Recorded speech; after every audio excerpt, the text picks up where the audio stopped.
I'm not pulling out of the driveway. We all know what that means. It's time for another Drive to Work at Home edition. Okay, I'm here with Jules Robins to talk all about the design of Streets of New Capenna. Hey, Jules.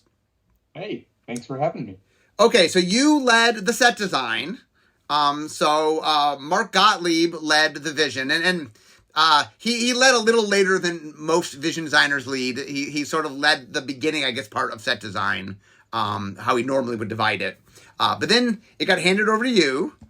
So we're going to talk all about from you getting the product to it coming out. So, okay, for starters, I think most of the mechanics, well, the five keyword mechanics, the guild, not guild, but the family mechanics, mostly were what, I mean, you guys tweaked them some, but they were, what Gottlieb handed over was the five mechanics that ended up in the set.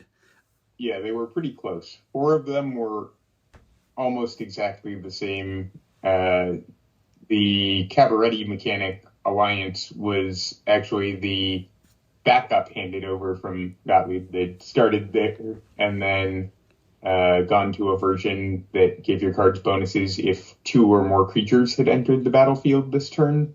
And we ended up moving back because that was too insular. It didn't play easily in decks of the neighboring families. Yeah, it's funny. So that mechanic called Alliance in the printed mechanic, but we called it Creature Fall all during design. I've been trying to get the mechanic in for a while, so I think Gottlieb's issue was he felt it was just too easy. Like, you play creatures all the time, and the argument I kept having with him is like, landfall, you play land all the time. Like, that's, we could, one of the things is we can change the effect based on how easy it is, but, I guess you can play multiple creatures a turn a little bit easier than you can play multiple lands a turn, but traditionally speaking, other than late game or token making, I guess, most of the time you're making one creature, no more than one creature a turn. It certainly has a lot more scaling potential than landfall does for the decks that are really committed to doing it.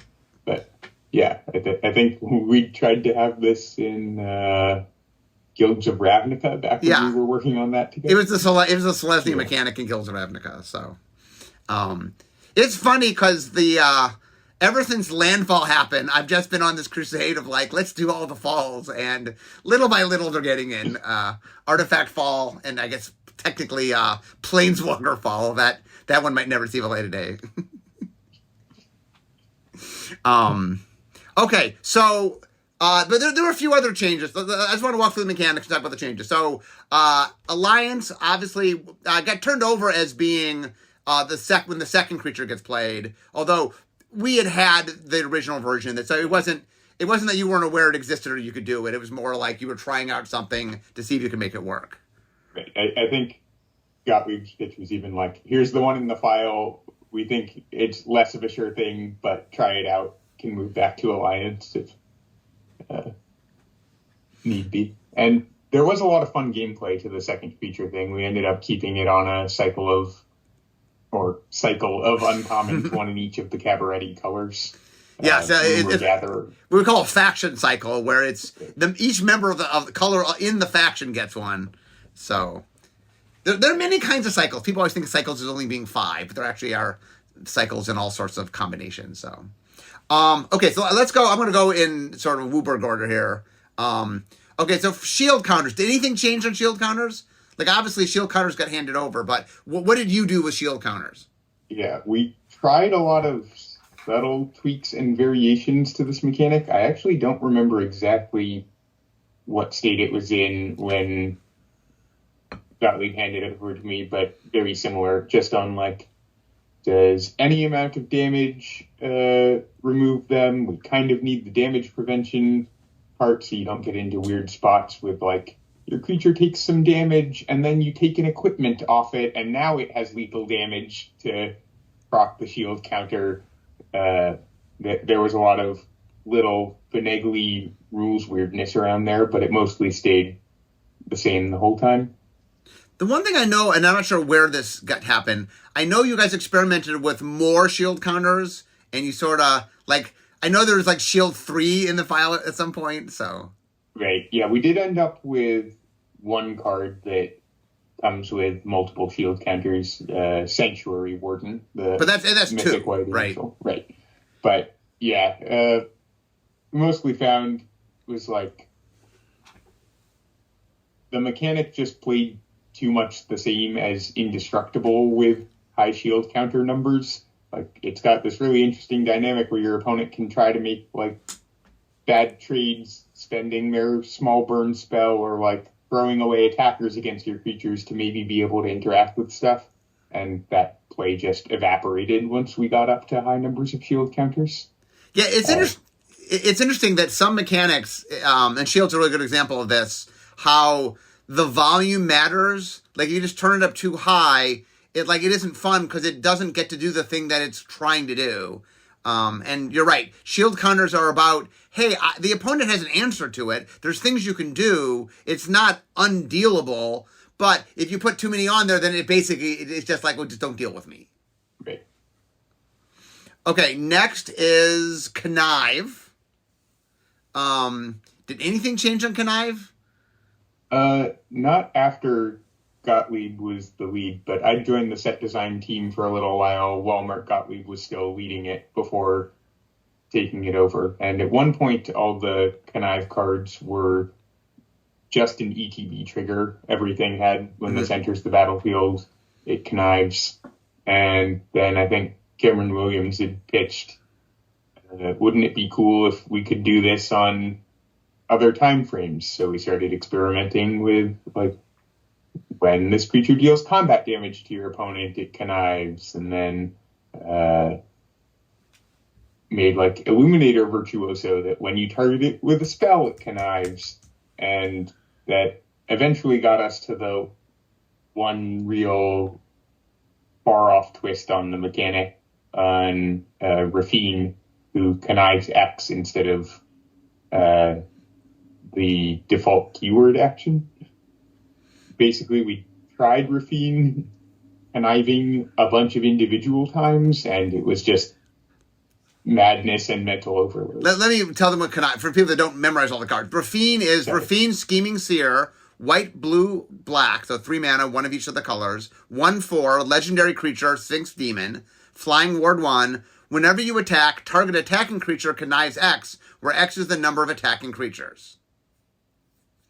Right. So we had to come up with this variant so you would draw all the cards at once and then discard cards and get counters, because trying to resolve, 5 different connive triggers at the same time got into this really weird guessing game about, like, what you were going to draw later. Okay, so Connive didn't change too much other than you used it more than just as an ETB. Okay, Casualty. And Casualty I know changed, so let's talk about Casualty. Yeah.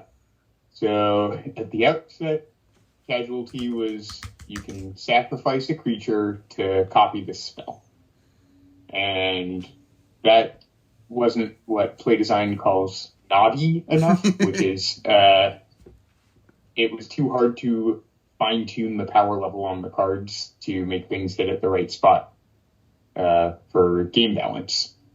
Either, like, your 1 mana card with Casualty was asking just as much of you to get an additional copy as a 6 mana card with Casualty, and it left a lot of cards without sensible mana costs where they would be reasonable to cast without sacrificing a creature and not game-breaking if you did sacrifice a creature.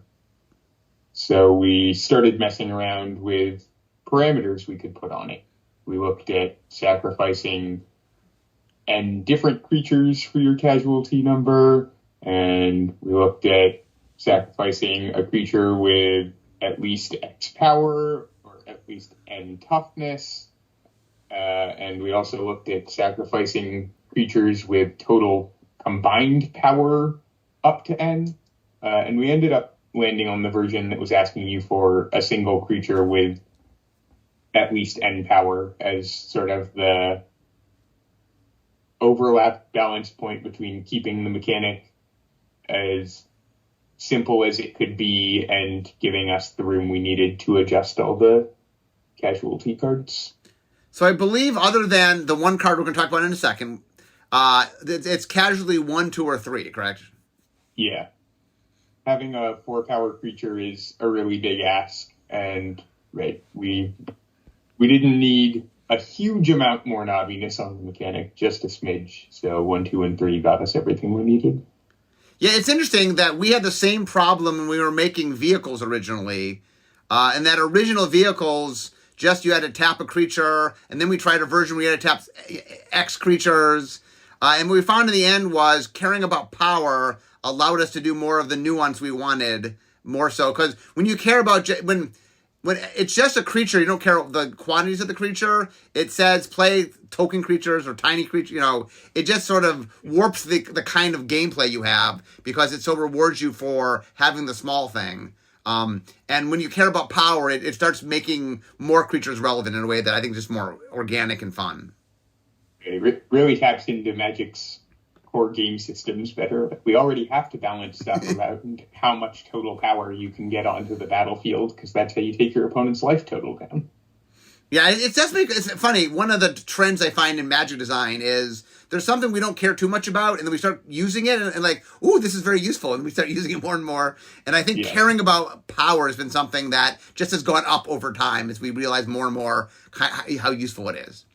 Okay, now we're going to talk about the weirdie of the casualty cards. So I'm going to read the card first, and then you're going to tell me how this happened, because when we turned over the file, it was all instants and sorcery. So, Okay, so Ob Nixilis, the Adversary, 1 black red, legendary planeswalker, Nixilis, starting loyalty of 3, casualty X.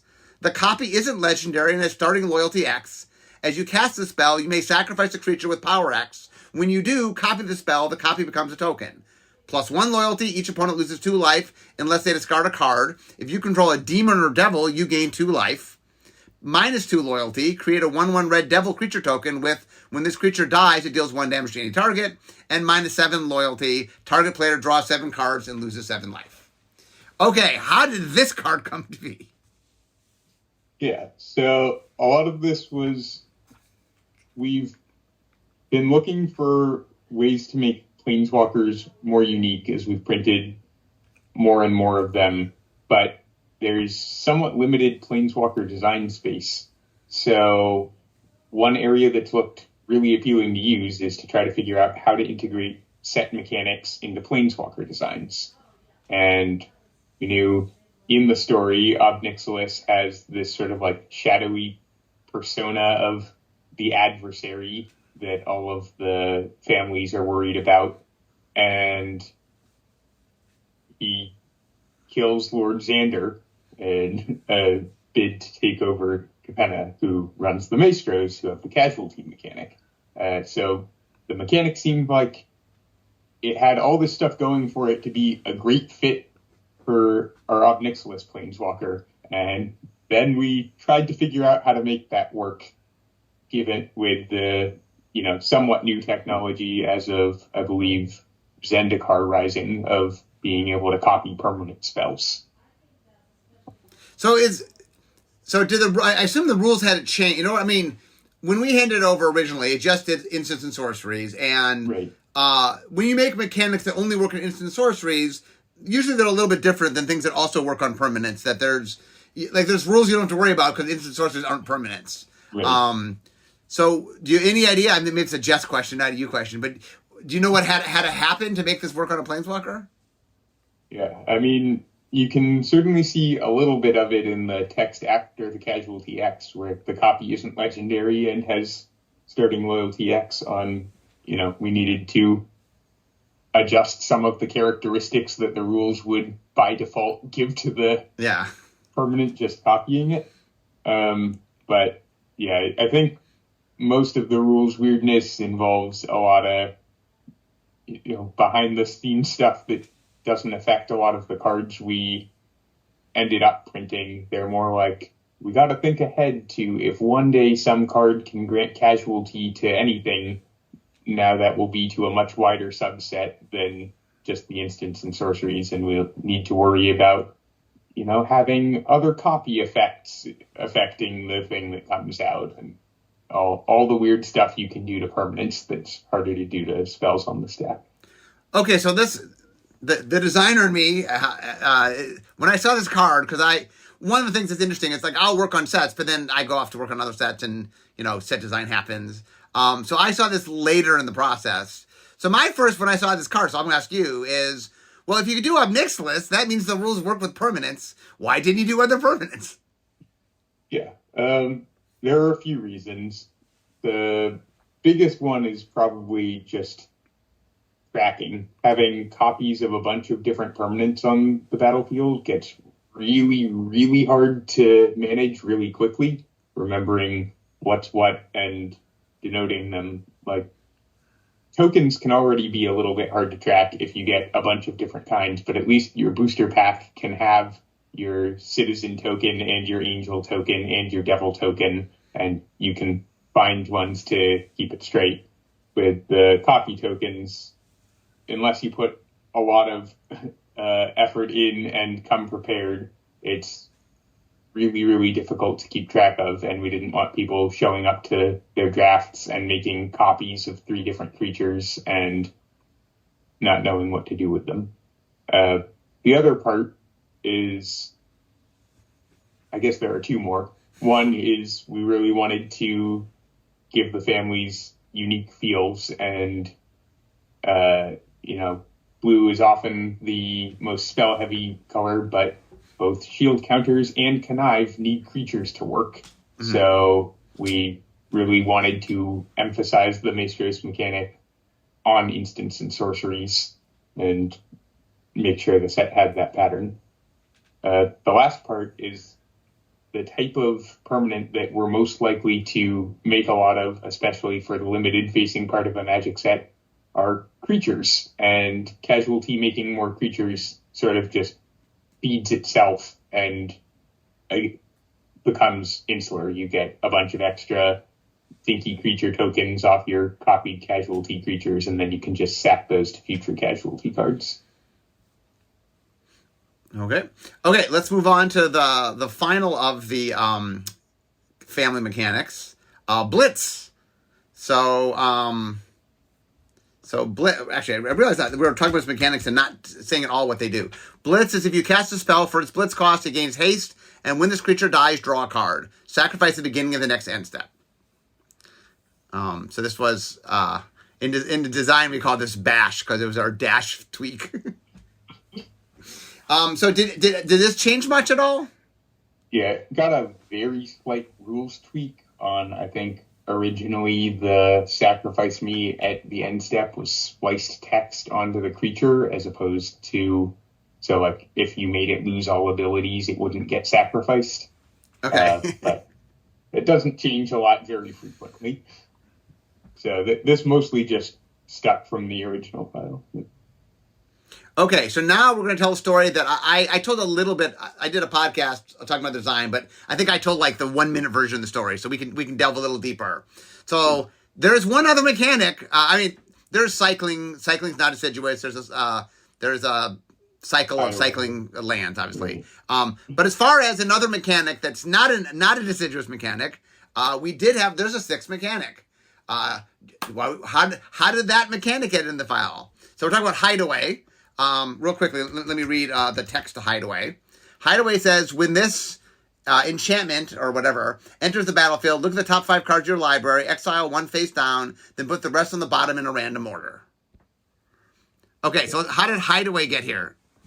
So Hideaway was definitely not where we started. We knew we wanted some rare cycle that really captured the essence of, like, you being in the midst of committing crimes rather than just like watching it happen with your creatures in the battlefield. And we tried a bunch of different executions on this with really complicated cards trying to get you to, go through various steps of setting up your heist to commit crimes. And I still hope one day we'll be able to figure out how to get a mechanic in this vein to work, but we've tried related things a few times, and it's always just really hard to line up all of the elements of... Let me give a quick history of us trying to do this. So I think original Zendikar is where I first tried this. And the idea is, hey, here's a bunch of things to do. Do these things. Go on this quest, if you will. Do these. Usually there were 3 things, but do these things, and then you end up with something. And I think like back then it was like you're trying to get like if you get a cleric and a dead body and a spell, you can animate this creature from the dead. You know, like you had to go acquire these things. And then in Throne of Eldraine, we tried another version of this where, like, there were quests that you were going on, that you were, like, a knight going on a quest. I know we've tried them a few other places, but it's been a reoccurring thing we keep trying is, hey, do this series of tasks, and if you do that, there's a payoff, and you get the payoff. This time it was crime-themed, because we were in, you know, a crime-themed world. So we actually had those all the way into going into play design, but we try as we might still just were not able to quite get them worked out in a way that was going to end up satisfying.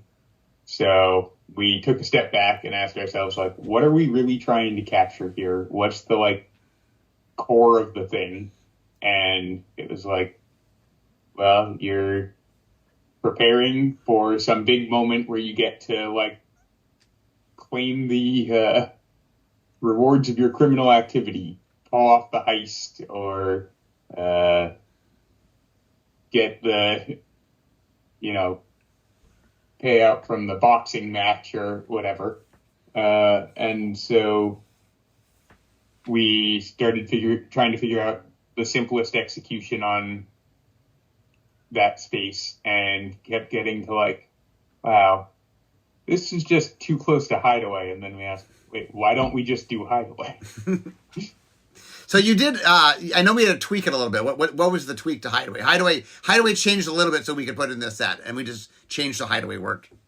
Yeah, so there were a few things. The original Hideaway cards, right, appeared on a cycle of lands in Lorwyn, and they all ran into an issue of not having enough room for their text when they wanted to enter the battlefield tapped and have a mana ability and have an activated ability that you could use to get the card back and have Hideaway themselves. And at the time, they found a slightly hacky but solve that let us print the cards, which was to stick enters the battlefield tapped into the Hideaway reminder text. Mm-hmm. Which, you know, saves the line break, made the cards just a little shorter so we could print them. And they were the only cards like that for a while. We made a reference in Modern Horizons, but it was never really intended to be part of the mechanic. And thankfully, our editing technology has improved since then. We've made our templates a little better, and those cards now can fit with Enters the Battlefield separated out. So we didn't really want these enchantments that never care about being tapped or untapped to enter tapped. Mm-hmm. And so we started there. But the other piece was the lands are very low opportunity cost. You just put it into your deck and, you know, maybe you'll hit something good, maybe you won't, but you didn't really have to put any work to having the card in your deck, only in game if you're trying to pursue the quest.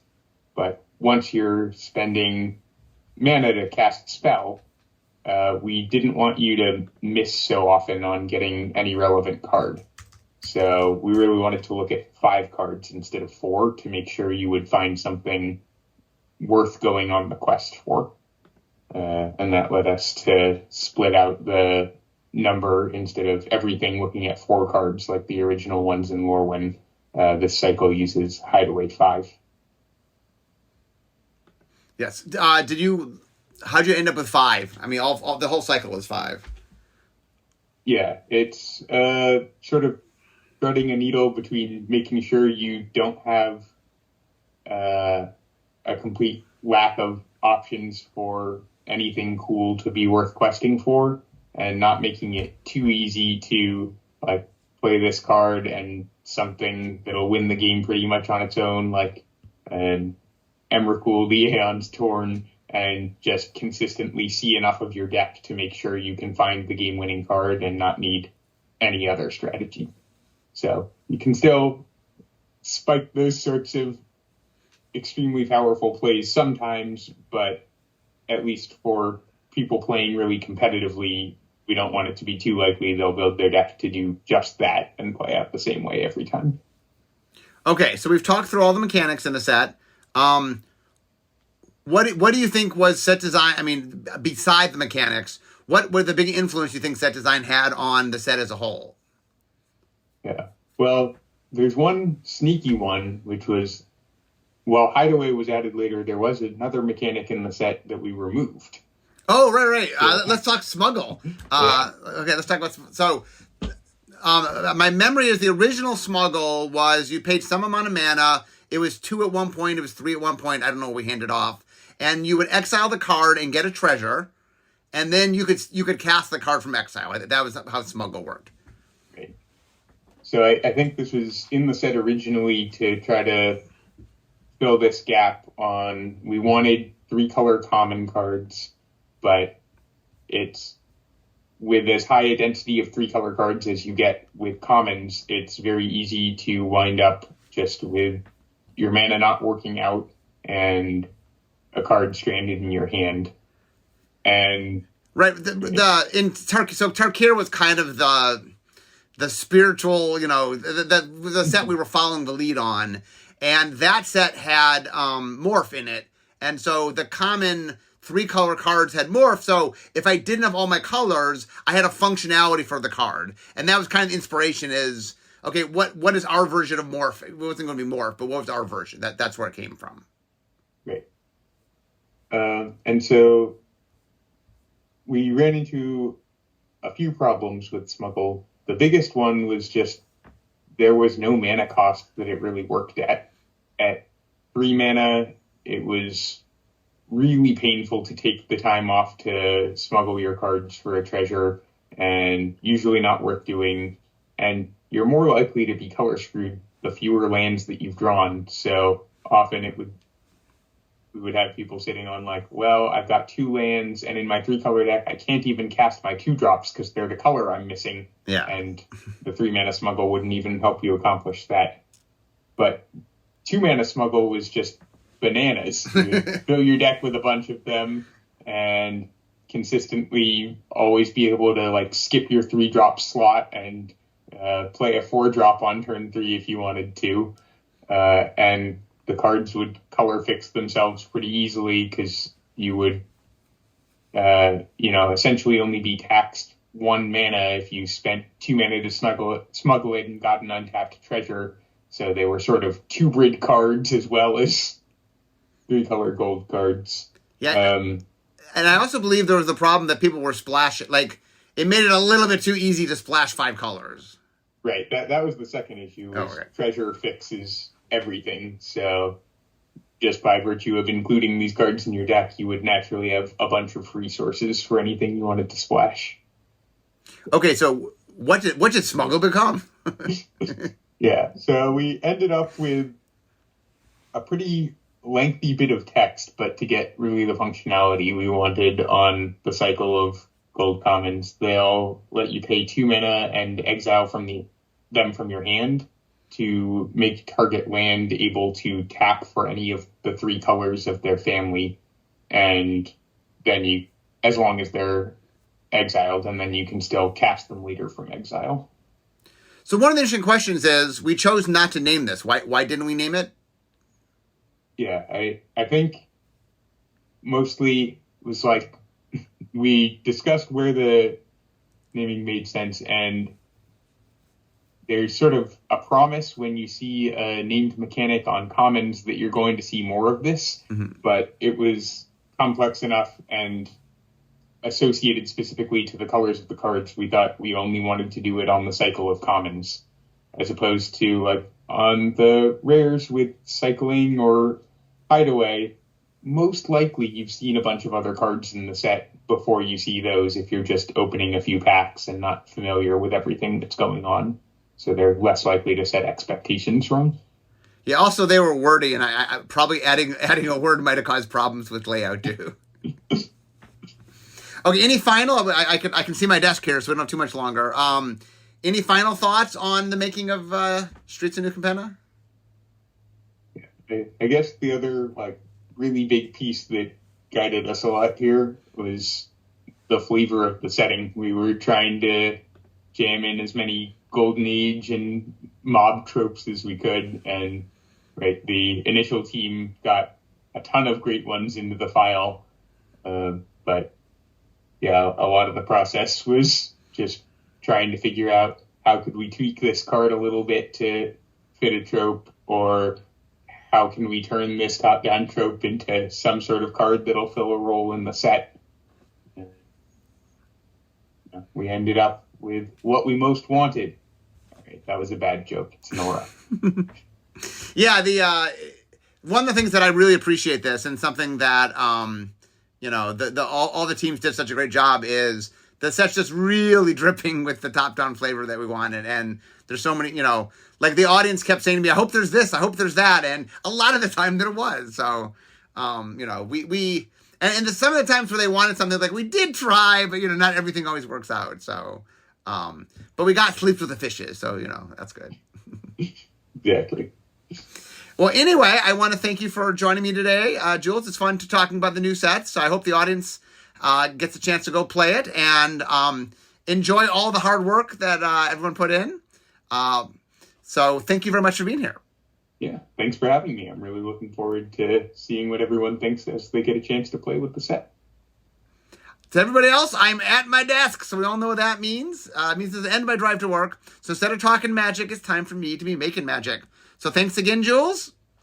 Thank you. And I'll see you all next time. Bye-bye.